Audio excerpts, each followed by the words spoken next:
Hey everybody, this is Dark Side Elite here, and I wanted to pick up on one quick rant video. This is one of my first levels of rant videos about what Lantern 2814 said in his video about John Campea and Robert Meyer Burnett.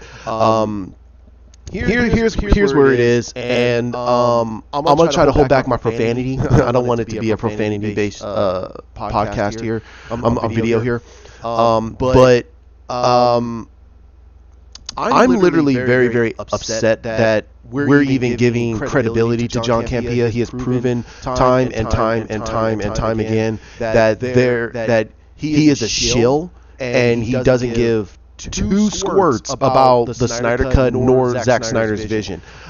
This guy doesn't know jack squat about movie making. Now, Lantern 2814, he said in his video that the other gentleman, his name is Robert Meyer Burnett. He's also been a guest on Collider. That's how John Campea knows him. And also Robert Meyer Burnett is one producer who has done a lot of Star Trek type of videos. He's done short movies and videos, so he understands. He's made content before, and he's also had a lot of stuff through Paramount because of the situation with Star Trek, and he's talked about that. Now he knows what happens when big corporates get involved with smaller productions. So I have to throw that out there for even him to know that Robert Burnett does know about production making. He's done that stuff before. He's been a director and a producer and a writer for a lot of the Star Trek type of stuff. But he's not done big poles, so I mean big tent pole. No,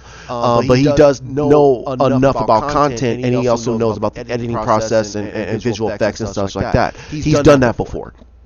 However, this is about John Campea and the whole situation, and also I will add Robert Meyer Burnett to it. I agree with Lantern.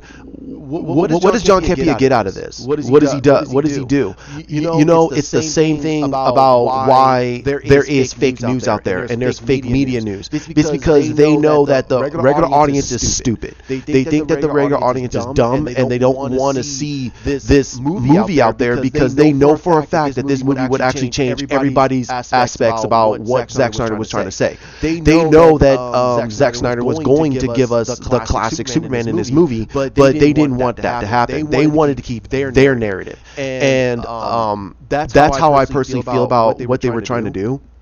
And it stays in line with that. I mean, if you look at the situation that happened, it was Collider that literally came out one of the first times and started to bash Man of Steel, and then they bashed BVS, and some of them still said that they didn't like the Ultimate Cut because their own personal reasons. Now they can have their personal reasons, they can have their understanding, but if you don't know, if you don't understand what they were trying to build, then say that at least. Say, hey, we're first introduced to this Batman and he's killing people left and right. Now I don't know storyline wise why he's doing this, but at the end of the movie, he's completely. It seems like he's changed, but what's going to happen with this? I don't know. I feel like I just came into the middle of the story. That's how you review. That's how you say, hey, I don't like this, but I don't understand what's going on. Don't say that, well, I'm used to this version of Batman, and this version of Batman sucks because he's killing people and he's talking very derogatory. He's treating Superman like this. I want them to be best buddies. And this, no, that's not part of the arc of his story. His arc of his story was told to us by Zack, by Ben, by Chris Terrio, by Charles Roven, by everybody on the film. They said that Bruce is a broken man. He's broken. He doesn't care anymore. This is from The Dark Knight Returns, and it still feel like it went through one ear and out the other, and it just makes me upset more and more that these are the people that audience members like myself listen to. And they're telling me that this is the reason why I don't like it, so you now have to like it too. And it's like, wait a minute, no, I just don't understand. Not liking something does not mean I don't. Just because I don't understand something doesn't mean I don't have to like it. It just means that I don't understand. I'm complacent. I just want to know more information. And that's fine too. Zack Snyder would be perfectly fine with that. So would have been, and all the other cast members, they would have been perfectly fine with people being complacent. Like they don't. We need a little bit more with this. Now we probably would have had a lot more of the information in Justice League. That would have sewed up all of Bruce's story, all of his story with Wonder Woman, because we'd have had an understanding through the first Wonder Woman movie. We would have had a lot more with Cyborg. We'd have been very hyped for Cyborg. I don't like Cyborg very much, but I would have wanted to watch his movie. That would have been perfectly fine. I'd have been hyped for Ezra Miller's Flash. I'd have been hyped for Henry Cavill's Superman. But you just hyped me completely almost out of a lot of these movies, and you have to re-hype me up for Flash because they got the guy who did it. I'm sorry, they don't know. Right now they're in talks. But if they get this guy, I'm in. This guy has done a phenomenal job with the movie. He's going to do a phenomenal job with the Flash. And if they give me a dark story where this guy is going to showcase how good he really is, I'm going to be done. I'm happy. So I really want to throw this out there. I agree with Lantern 2814, and I hope he watches this too. And I don't disagree with him totally. I just disagree with the fact that he doesn't know that Robert Meyer Burnett has done short video, so he understands that product. And also he's a huge Star Wars fan, so he also does know what you just said about George Lucas. He does know that. So does John Campea. But these guys are serving a narrative to illustrate that people they believe that the audience thinks that there is a 100% completed product. When I agree with you, 90% of us, a majority of us, believe that there is no 100% product. We know that I'm saying at 99% of the storyboard, what was filmed is done. And that was told us by Jay Oliva. So if Jay Oliva is saying 99% of the filming is done, that means to me 90% of the movie is done, because the rest of the movie is all about the visual effects, the score, and everything else. That can be done in the middle of all filming, because we've seen it before that happened. And we know a lot of people got their filming done because we know Henry Cavill left to go do Mission Impossible Fallout. We know that Gal Gadot had to finish her filming because she was pregnant.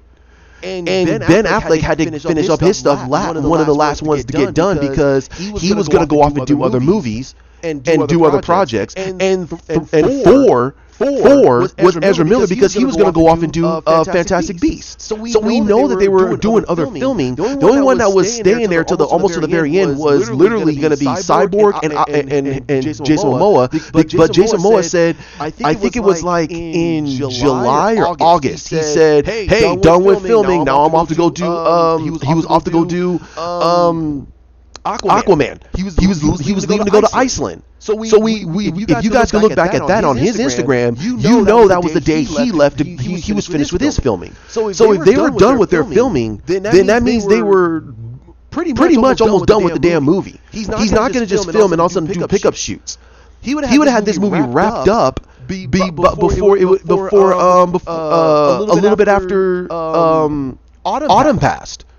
Because he was doing the filming not August. Let me see, March. April. That's when they started filming Justice League. It was like a month after after the release of BVS, and they heard all the criticisms.